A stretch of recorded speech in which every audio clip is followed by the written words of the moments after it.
to Snippit Sports Science Podcast, sponsored by EliteForm.com and funded by listeners like you on the crowdfunding platform Patreon. Please visit our sponsor at EliteForm.com and consider supporting us on Patreon. This is Jared Coleman-Stark, and today I'll be your host.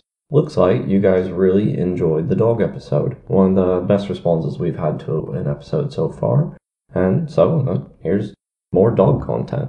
In fact, not just more dog content, but a double dog episode. We'll be covering not one, but actually two articles today, partially just because they're short articles. These are two posters that look like they were presented at the same conference from the American College of Sports Medicine publication, Medicine and Science. The title of the two posters are, first, Physical Activity Levels of Students Walking Shelter Dogs in an Activity Course, and the second one is Preliminary Findings from a Stealth Physical Activity Intervention Targeting Inactive Dog Owners. So we're going to go through both of these today.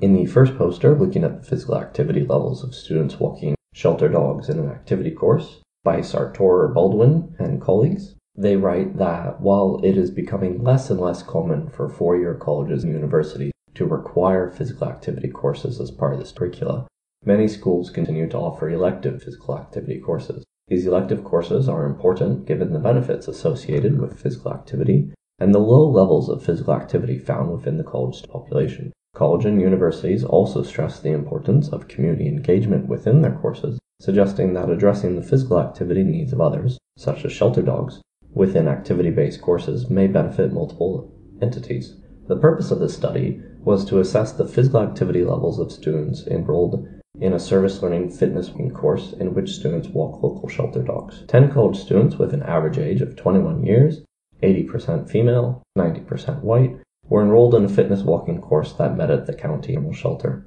They were asked to wear pedometers twice a week for 50 minutes for a duration of 10 weeks. Students then completed a survey about their experience at the end of the semester. Preliminary results indicate that, on average, students acquired approximately 4,700 steps per walking session and walk an average of 2.3 miles. That's about 3.6 kilometers for the non-American audience, of course. Of the time spent on these walks, approximately 28.5 minutes was moderate physical activity. In conclusion, students enrolled in this course are currently reaching 40% of their recommended daily physical activity requirements during class time. To date, student perceptions of the course have been overwhelmingly positive, suggesting that incorporating shelter dogs into a physical activity elective course at a university or college can promote physical activity amongst college students. The local shelter dogs also benefited from being physically active, demonstrating the utility of community engagement when seeking new and fun ways to promote physical activity among college students. Now let's have a look at this second poster. It's called Preliminary Findings from a Stealth Physical Activity Intervention Targeting Inactive Dog Owners. So in the first article, we talked a little bit about those dog owners who don't actually take their dogs for a walk, and it looks like these researchers, Bukowski and colleagues, have come up with a way that they might be able to intervene with that. They write that, given 60 million American households own at least one dog, there is growing interest in promoting dog walking to increase physical activity at the population level.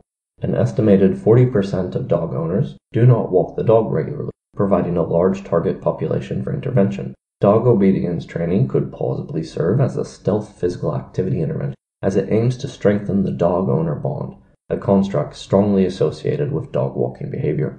The purpose of this study was to examine changes in dog owners' self-reported dog walking behavior and device-measured moderate to vigorous physical activity after completing basic obedience training. 41 healthy but inactive individuals, 85% female with a mean age of 40 years, were recruited for this study.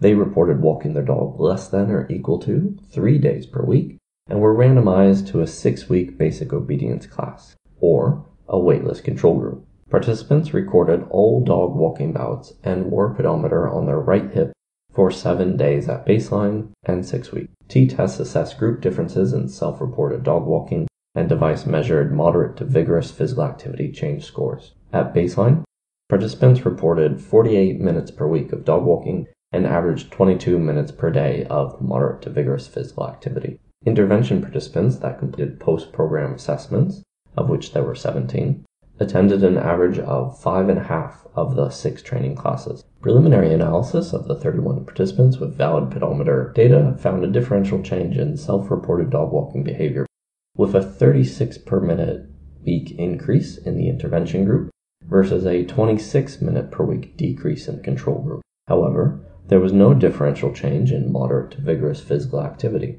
with a 7-minute per day increase in the group.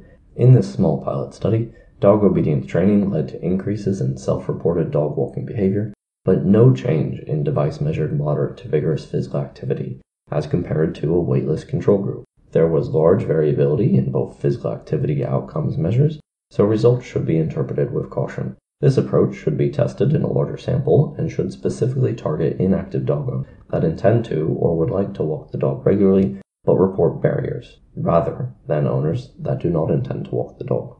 So I hope you've enjoyed this episode, and let me know especially if you enjoyed the format of it, with the two smaller articles bundled together rather than our typical one article per episode, or even taking a large article and breaking it into smaller pieces. Really appreciate the feedback as always. And please visit our sponsor at eliteform.com, as well as consider supporting us on the crowdfunding platform Patreon. Thank you.